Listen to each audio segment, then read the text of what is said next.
I'm really excited that we can explore this theme and talk about your latest article, In the Middle of Up and Down, Ikigai is There, Japanese Women Embodied Narratives of Crisis and Coping. So that's an interesting title. Is the up and down of In the Middle of Up and Down, Ikigai is There, referring to the ups and downs of life? Yes, I mean, actually, it is in the middle of up and down. It's a quote from one of my participants. Right at the end of the interview, she told me, well, in the middle of up and down, Ikigai is there. And I think she meant that, the up and down of life, that we can still feel our meaning in life, our well-being, our Ikigai. So yeah, absolutely. And where are you at the moment? Are you up or in the middle or down? I'm in the middle. I would say, I'm in the middle wanting to be up. Yeah. Me too. Sounds familiar. So yeah, I think, in a sense, we're always in the middle, aren't we? Not often we up, sometimes we down. I think, the balance is in the middle, right? So it's a great quote. So yeah, I love it. Yeah. So yeah, as I just mentioned, your article explores contemporary Japanese women's narratives of crisis and its embodied experience and how it relates to ideas of Ikigai.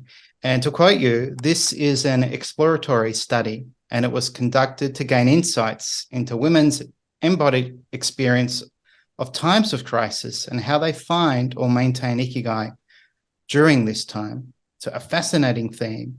So what attracted you or inspired you to explore this theme? I think it goes, first of all, back to our first meeting.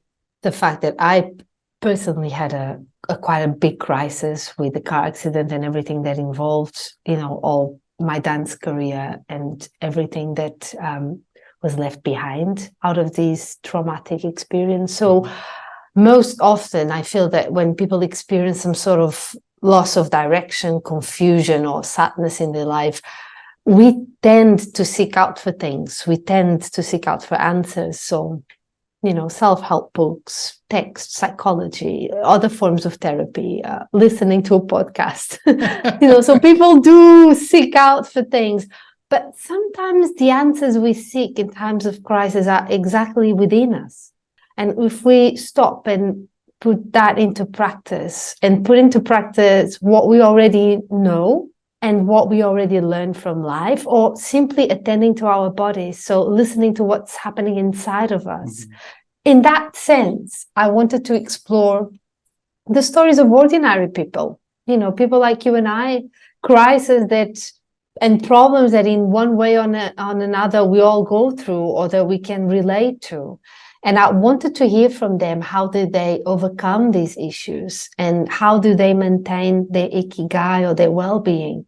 And through the interviews, I actually found there was one participant that also had a car accident.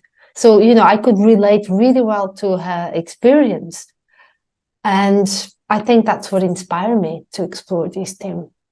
It is a fascinating subject, and I was reflecting on this earlier today and thought, have I gone through crisis? And I thought I hadn't. And then I realized I had a significant crisis, which I won't mention now. But yeah, we all at some stage in our life will probably face some major crisis. And hopefully we can maintain our Ikigai or learn about it and be able to share it with others.